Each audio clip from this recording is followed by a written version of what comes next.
Capítulo 3. El mundo visible y el invisible. La región química. Si uno que fuera capaz de usar conscientemente su cuerpo espiritual con la misma facilidad que nosotros usamos nuestros vehículos físicos, volase desde la Tierra al espacio interplanetario, esta y los otros planetas de nuestro sistema solar se le aparecerían como si estuvieran compuestos de 3 clases de materia. La materia más densa, que es nuestra visible Tierra, se le aparecería como si fuera el centro de la pelota, al igual que la yema ocupa el centro del huevo. Alrededor de este núcleo observaría una materia de un grado más fino, dispuesta uniformemente en relación a la masa central, del mismo modo que la clara está dispuesta externamente a la yema. Mediante una investigación un poco atenta, descubriría también que esta segunda clase de sustancia interpenetra la tierra sólida hasta el mismo centro, al igual que la sangre se filtra a través de las partes más sólidas de nuestra carne. Por la parte de afuera de estas 2 capas interpenetradas y combinadas de materia, observaría una tercera capa aún más fina, que correspondería a la cáscara del huevo, aunque esta tercera capa es la más fina y sutil de los 3 grados de materia y que interpenetra ambas capas internas.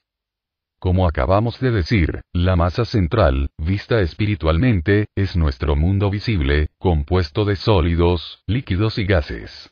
Todo ello constituye la Tierra, su atmósfera y también el éter, del cual la ciencia habla hipotéticamente diciendo que interpenetra las sustancias atómicas de los elementos químicos. La segunda capa de materia es llamada el mundo del deseo, y la parte más externa la conocemos con el nombre de mundo del pensamiento. Una pequeña reflexión sobre el asunto nos llevará a la evidencia de que es necesaria una constitución de tal naturaleza para explicarnos los hechos de la vida tal cual los vemos. Todas las formas en el mundo, alrededor de nosotros, están constituidas por sustancias químicas sólidas, líquidas y gaseosas, pero en lo que concierne a su movimiento, estas formas obedecen a un impulso distinto y separado, y cuando esta impulsiva energía desaparece, tal forma se hace inerte. Una máquina funciona por el impulso que recibe de un fluido aeriforme llamado vapor. Antes que el vapor llene su cilindro, la máquina permanece quieta, y lo mismo pasa cuando la fuerza impelente se cierra, paralizando su acción.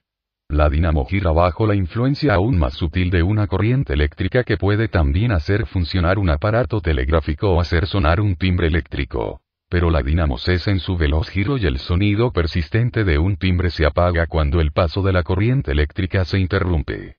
La forma del pájaro, del animal y del ser humano también cesa en su movimiento cuando la fuerza interna que llamamos vida ha volado.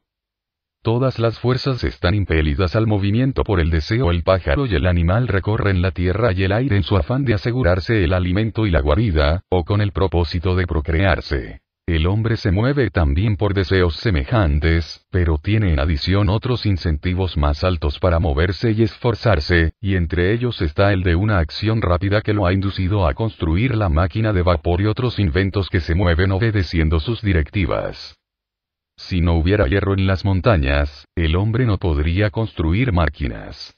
Si no hubiera cal en el suelo, la estructura huesosa del esqueleto sería imposible, y si no hubiera mundo físico, con sus elementos sólidos, líquidos y gaseosos, este cuerpo denso nuestro no hubiera tenido existencia nunca.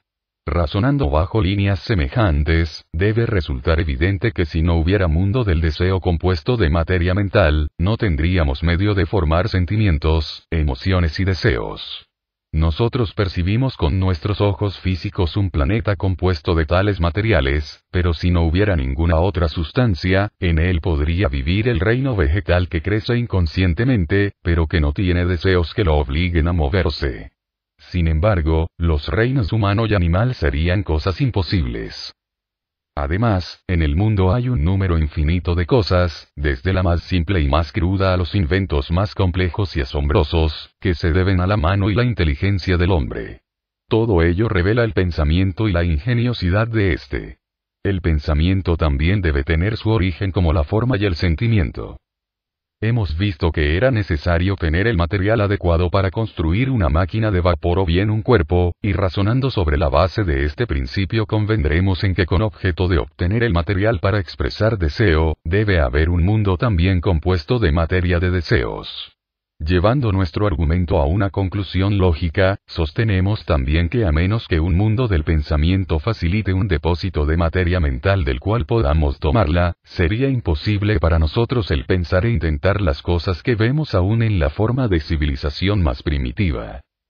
Así pues, será claro y verosímil que la división de un planeta en mundos no está basada en una especulación metafísica caprichosa, sino que es una necesidad lógica en la economía de la naturaleza. Por lo tanto, debe ser tenida en cuenta por cualquiera que desee estudiar y anhele comprender la naturaleza interna de las cosas. Cuando vemos a un tranvía moverse a lo largo de nuestras calles, este movimiento no está suficientemente explicado con decir que el motor está accionando por electricidad de tantos amperios y tantos voltios. Estos nombres únicamente aumentan nuestra confusión hasta que hayamos estudiado por nosotros mismos completamente la ciencia de la electricidad, caso en el cual veremos que el misterio se hace mayor, porque mientras el tranvía pertenece al mundo de la forma inerte perceptible a nuestra visión, la corriente eléctrica que lo mueve pertenece al reino de la fuerza, el invisible mundo del deseo, y el pensamiento que lo ha inventado y que lo guía viene de un plano mucho más sutil, llamado mundo del pensamiento, el hogar del espíritu humano, el ego. Puede objetarse que esta línea de argumentación torna a una materia simple excesivamente intrincada, pero un poco de reflexión nos señalará pronto la falacia de tal reparo. Vista superficialmente, cualquiera de las ciencias parece excesivamente simple. Por ejemplo, anatómicamente podemos dividir al cuerpo en carne y hueso.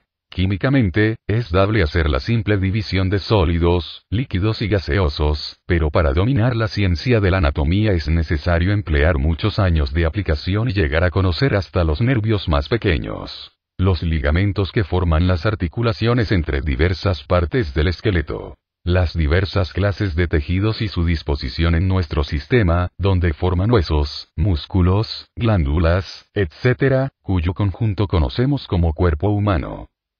Para entender y dominar la química debemos estudiar los aspectos del átomo, los cuales determinan su capacidad de combinación con otros elementos, junto con calidades tales como peso atómico, número atómico, etc. Se están presentando constantemente nuevas maravillas al químico más competente, quien comprende de un modo más amplio la inmensidad de la ciencia de su elección. El abogado más joven que acabó de doctorarse sabe más de los casos más complejos, en su opinión, que los jueces del Tribunal Supremo, quienes han deliberado durante muchas horas, meses y aún años del modo más profundo sobre las decisiones que debían tomarse. Pero aquellos que, sin haber estudiado nunca, creen que ellos saben y comprenden, y que están capacitados para discurrir sobre la más profunda de las ciencias, la ciencia de la vida y del ser, se equivocan de medio a medio. Después de años de paciente estudio, de una santa vida empleada en profunda aplicación, un hombre queda a menudo perplejo ante la inmensidad de la ciencia que él estudia. Encuentra que es tan vasta en ambas direcciones, en lo grande y en lo pequeño, que es imposible encasillarla, que el lenguaje humano no tiene palabras para calificar lo que ve y que la lengua debe permanecer muda. Por lo tanto, nosotros sostenemos y hablamos escudados en un conocimiento adquirido después de muchos años de investigación y estudio profundos que las distinciones más sutiles que hemos hecho y que haremos, no son de ningún modo arbitrarias, sino de absoluta necesidad, como lo son las divisiones y distinciones hechas en anatomía y química. Ninguna forma en el mundo físico tiene sentimiento en el verdadero sentido de la palabra. Es la vida que en ella mora la que siente, como veremos enseguida mediante el hecho de que un cuerpo que responde al más ligero contacto cuando está animado por la vida, no muestra ninguna sensación, aunque sea cortado en astillas, una vez que la vida ha volado de él. Se han llevado a cabo demostraciones por hombres de ciencia, especialmente por el profesor Bose, de Calcuta, para señalar que hay sentimiento en tejidos de un animal muerto y aún en el estaño y otros metales, pero nosotros sostenemos que los diagramas que parece que demuestran sus argumentos y creencias, en realidad no son sino una respuesta a los impactos semejantes al bote de una pelota de goma, y que no deben ser confundidos con esas sensaciones y sentimientos tales como amor, odio, simpatía y aversión. Goethe también, en su novela Afinidades selectivas, nos da algunas bellísimas ilustraciones con las que parece que hace amarse y odiarse a los átomos por el hecho de que algunos elementos se combinan enseguida, mientras que otras sustancias rehúsan el amalgamarse.